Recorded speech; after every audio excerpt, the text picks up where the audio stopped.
Tales Gogo Told Me by Lisa Granger. Thanks, Lisa.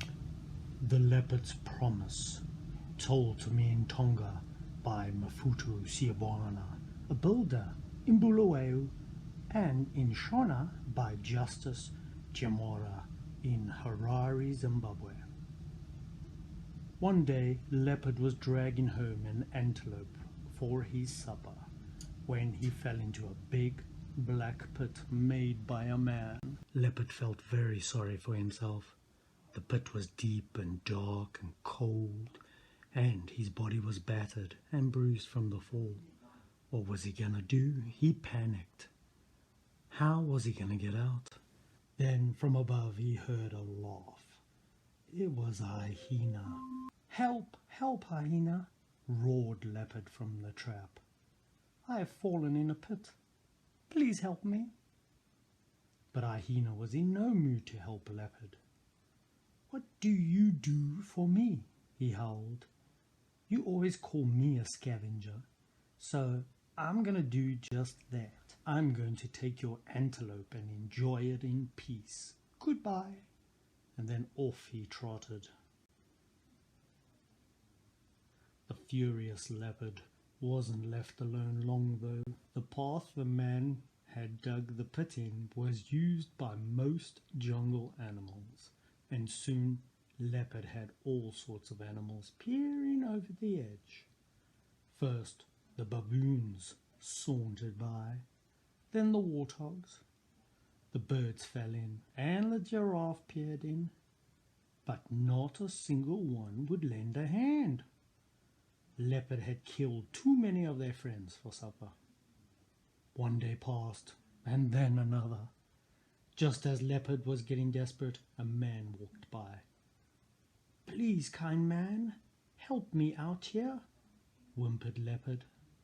"I'm thirsty, I'm hungry, and if you don't help me, I will die. Please hear my cry." The man looked sympathetically at the Leopard. He was indeed thin, and he did look bruised and tired. "If I let you out, Leopard, you gotta promise me one thing," he said, staring the Leopard in the eye. "You cannot catch me or eat me, and you're gonna have to leave man alone forevermore." Leopard, desperate to get out of the pit, nodded his head. "I promise," he purred. "I promise." So the man nervously lowered his hand, held on to Leopard's paw, and he hurled him out of the deep, dark pit. But as soon as he was on firm ground, Leopard's eyes sparkled and mouth watered. "Hooray, supper!" he snarled hungrily at the man. "I never thought I'd find food so fast." The man's body shook with terror. "You promised, Leopard," he quivered, "that you would never eat me or any other man again. You promised." But Leopard growled grumpily. "That was then, and this is now, you silly man," he said. "Wait until I've sharpened my claws." The man was desperate. He looked around for help, but there was no one about. The only thing nearby was the river. "River! River, help me!" he shouted. "Leopard wants to eat me for my tea." But the river just ambled by. "Why should I help you, man?" it gurgled. "You wash your dirty clothes in me, you swim in me, and you drink me. What have you ever done to help me?" The man sighed. He knew that the river was right. So he turned to the trees. "Trees, trees, come and help me," he begged. "The leopard wants to eat me for tea."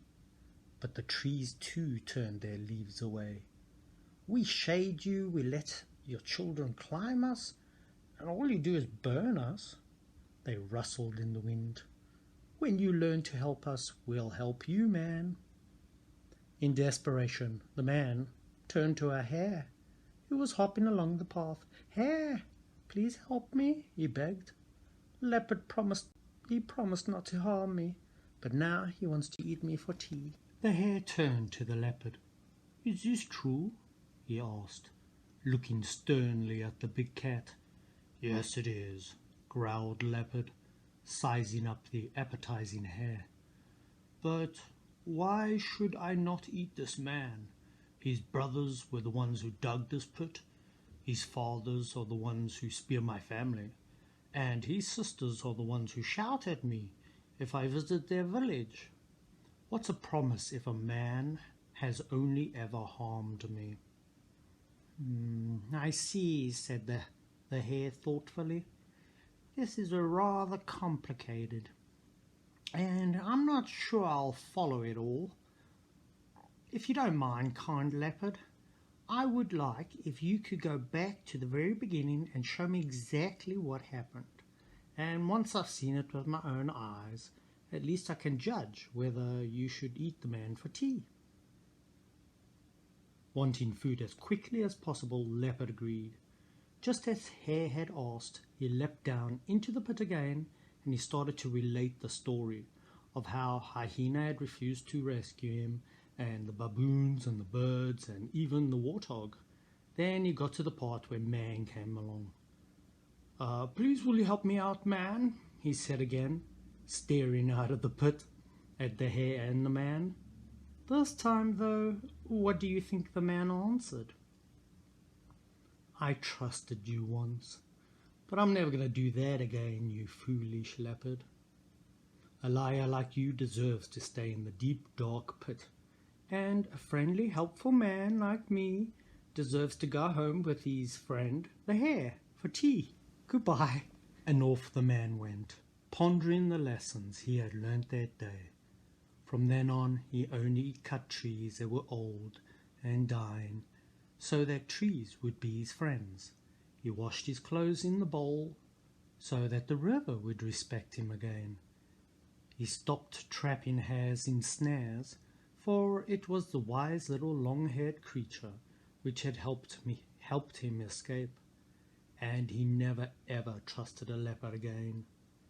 His mother had told him that a leopard never changes his spots, and that hungry leopard will always be a hungry leopard, no matter how many promises it makes. But until that day I hadn't known what she meant. Now I did. And he never forgot it again. The end.